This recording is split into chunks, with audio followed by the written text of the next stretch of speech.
사랑하는 여러분들이여, 우리는 지금 그 어느 때보다도 풍요로운 시대를 살고 있습니다.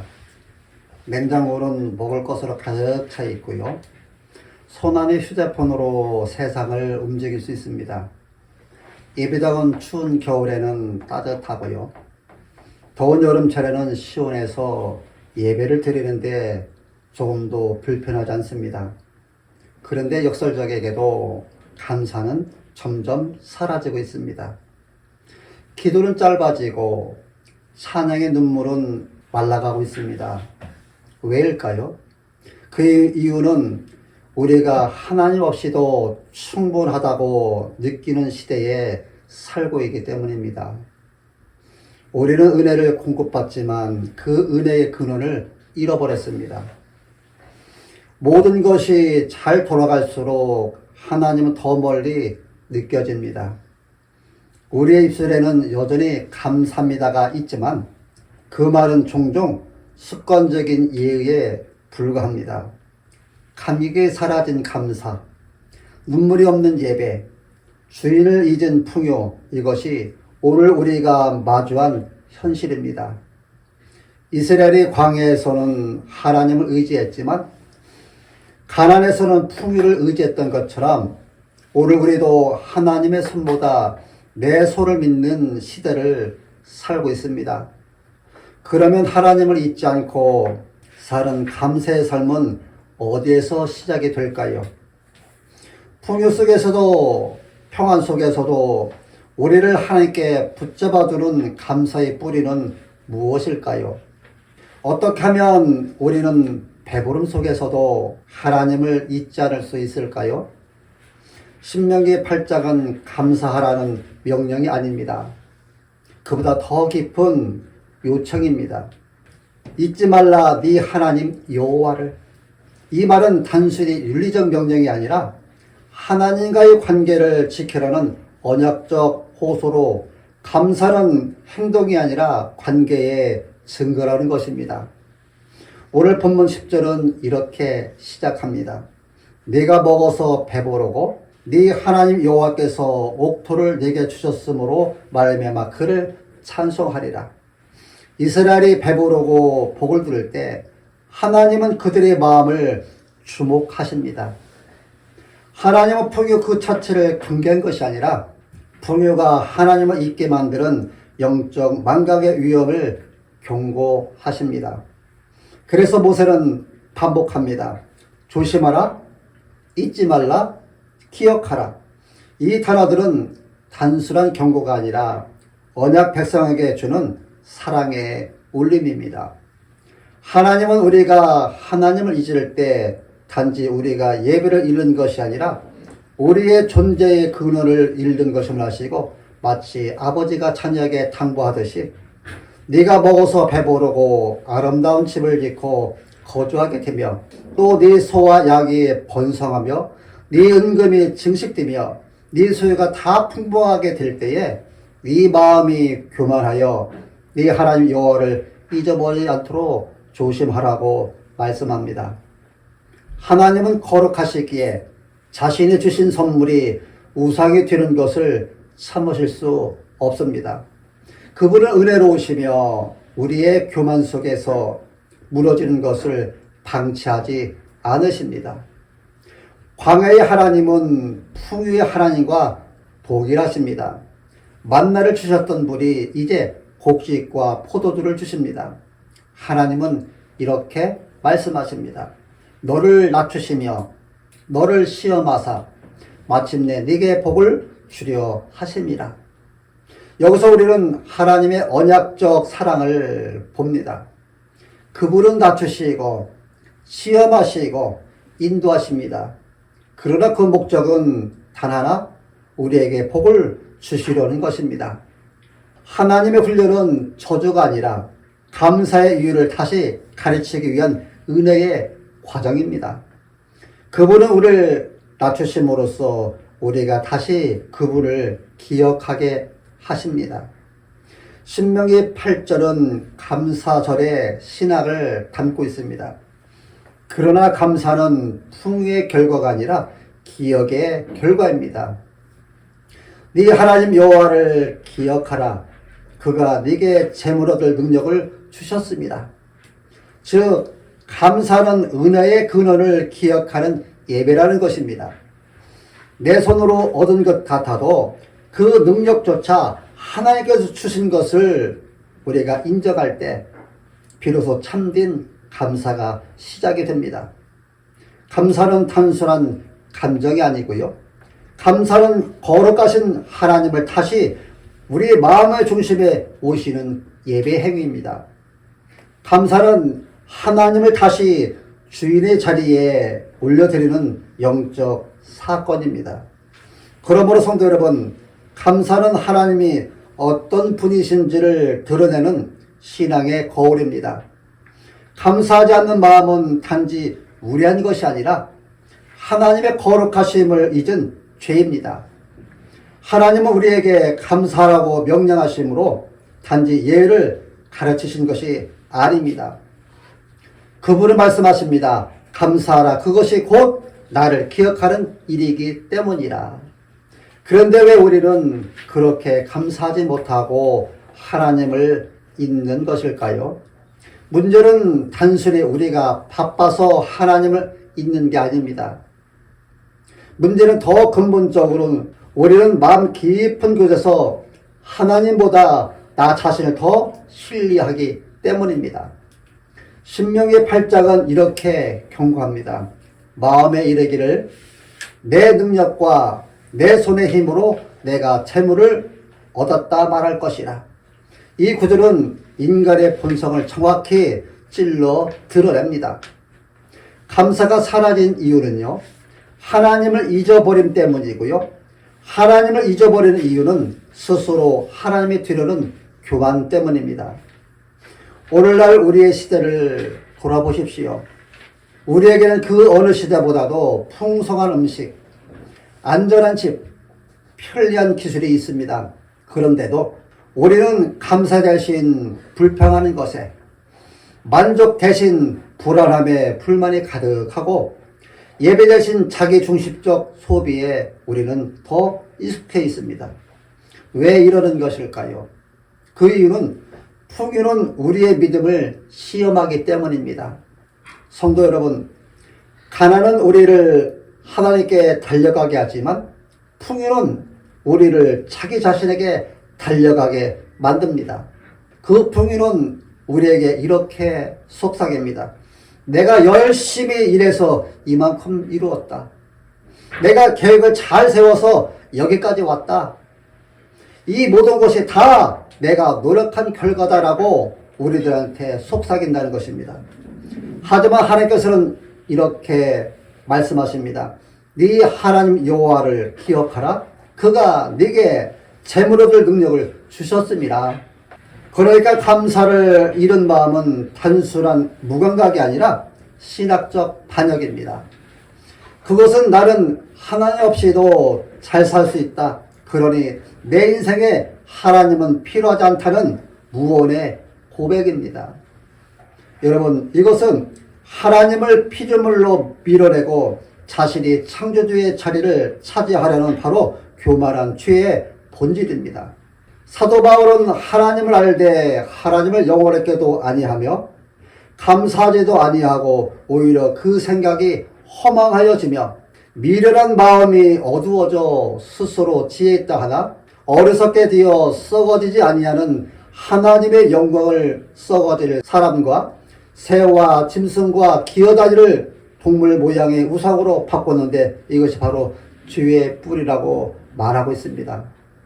사랑하는 여러분들이요, 감사는 단순한 예의가 아니라 감사는 신앙의 고백이고요, 감사가 없음은 불신앙의 선언입니다. 오늘 우리가 하나님께 진정으로 감사하지 못하는 이유는 감사가 사라진 것이 아니라 하나님이 내 중심에서 밀려났기 때문입니다. 우리가 하나님을 기억해야 하는데 대신 우리 자신을 기념합니다. 우리는 하나님께 예배해야 하는데 대신 우리가 이뤄놓은 성취를 예배합니다. 풍요 속에서 하나님을 잊어버리는 백성, 은혜를 받았으나 은혜의 근원을 망각한 자들의 믿음의 상태, 이것이 바로 오늘 우리의 신앙의 딜레마입니다. 그렇다면 성도 여러분, 이 교만한 자기중심의 감옥에서 우리를 해방시킬 수 있는 길은 어디에 있을까요? 감사를 잃어버린 우리의 심장을 다시 하나님께 향하게 하는 능력은 어디에서 올까요? 여러분, 그 길은 오직 십자가의 은혜 안에 있습니다.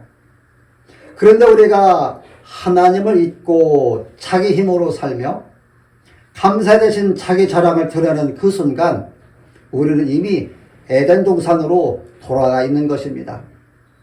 하나님께서 주시는 선물을 손에 쥐고 그분의 얼굴을 등진 채 이제 나는 내 힘으로 살겠다 선언했던 아담과 하와처럼 말입니다.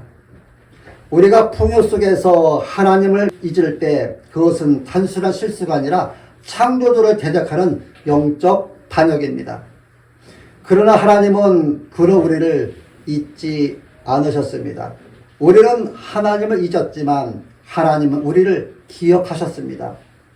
신명기에서 기억하라는 명령은 단지 인간의 의무가 아니라 하나님의 신실하심을 반사하는 명령입니다. 우리가 기억하지 못할 때조차 하나님은 당신의 언약을 기억하십니다. 예수님은 하늘의 영광과 풍요를 버리셨습니다. 그분은 모든 것을 가지셨지만 감사 없는 세상을 위해서 스스로 가난하게 되셨습니다. 우리 주 예수 그리스도의 은혜를 너희가 알거니와 부유하신 이로써 너희를 위하여 가난하게 되심은 그의 가난함으로 말미암아 너희를 부유하게 하라 하심이라고 바울은 말하고 있습니다. 그분은 우리가 자랑하던 그 손으로 십자가에 못 박히셨고 우리가 의지했던 그 힘으로 십자가의 수치를 지셨습니다. 십자가는 이렇게 선언합니다. 네가 이룬 것은 아무것도 아니다. 내가 너를 위해 모든 것을 이루었다. 우리는 내 손의 힘으로 얻었다 말했지만 예수님은 못 박힌 손으로 말씀하십니다. 내 손이 네 구원을 이루었다. 그리스도께서 자기 자신을 이루심으로 우리가 하나님을 다시 기억할 수 있게 되었습니다. 그로 말미암아 감사는 회복이 되었습니다. 그래서 감사는 더 이상 단순한 예의가 아니라 이제 감사는 복음의 반응이 되었습니다. 감사는 십자가를 바라보며 이렇게 고백하는 것입니다. 모든 것이 주님의 은혜입니다. 내 생명, 내 호흡, 내 구원, 내 하루, 주님이 아니면 설명할 수 없습니다. 예수 그리스도의 십자가는 감사를 잃은 세상 한가운데서 기억의 제단에 되어 서 있습니다. 우리가 잊을 때마다 그분의 상처가 우리를 일깨웁니다. 우리가 교만할 때마다 그분의 피가 우리를 낮추십니다. 우리가 자랑할 때마다 그분의 십자가가 우리를 다시 감사로 이끕니다. 그러므로 추수감사절은 단지 곡식과 열매의 축제가 아닙니다. 이날은 십자가의 열매, 곧 은혜로 구원받은 생명들의 감사를 다시 고백하는 날입니다. 우리는 밭에서 거둔 것보다 더 위대한 열매를 받았습니다. 그리스도 예수라는 생명의 열매를 말입니다. 그렇다면 이제 그 십자가의 은혜를 경험한 우리는 어떻게 살아야 할까요? 감사의 은혜를 받은 자로서 우리의 삶은 어떻게 달라져야 할까요, 여러분? 우리는 이제 분명히 알게 되었습니다. 감사는 상황의 결과가 아니라 구속의 은혜에 대한 반응이라는 것을 말입니다. 그러므로 진정한 감사의 삶은 잘 되었을 때 하는 말이 아니라 십자가를 바라보며 사는 삶의 태도인 것입니다. 감사는 기억으로 시작이 되고요. 감사는 나눔으로 드러나고요. 감사는 십자가 중심의 신앙으로 지속됩니다. 본문 18절에서 네 하나님 여호와를 기억하라고 모세는 말하고 있습니다. 하나님을 기억하는 것은 단순한 회상이 아니라 지속적인 신앙의 자세를 말하고 있습니다. 우리는 매일의 삶에서 하나님을 기억해야 합니다. 밥을 먹을 때도 하나님을 기억해야 하고요. 숨을 쉴 때마다 하나님을 기억해야 하고요. 사랑하는 가족과 함께 있을 때, 웃을 때도 하나님을 기억해야 합니다. 이것이 다 주님의 은혜입니다라고 고백하며 사는 사람의 진짜 예배자입니다. 감사는 주일 하루가 아니라 매일의 삶의 예배로 이어져야 합니다. 그리고 감사는 마음속의 감정으로 끝나지 않습니다. 감사는 반드시 나눔으로 흘러갑니다. 하나님께 받은 은혜를 나누지 않는 감사는 죽은 감정에 불과합니다. 십자가의 은혜를 진정으로 경험한 사람은 자기 것을 움켜쥘 수 없습니다. 왜냐하면 그리스도의 사랑이 우리 안에서 값없이 받았으니 값없이 주라는 그 말씀이 계속 우리들한테 생각나게 하기 때문입니다.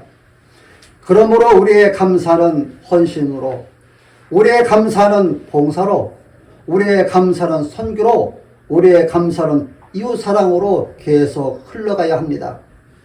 하나님께서 우리를 풍성하게 하신 이유는 우리를 편안하게 하시기 위해서가 아니라 우리를 통해서 그 누군가를 풍성하게 하게 하시려는 것입니다. 감사의 정점은 바로 십자가입니다. 예수님이 우리의 구원을 완성하셨다는 사실은 이 세상 어떤 풍요보다 더 큰 은혜입니다.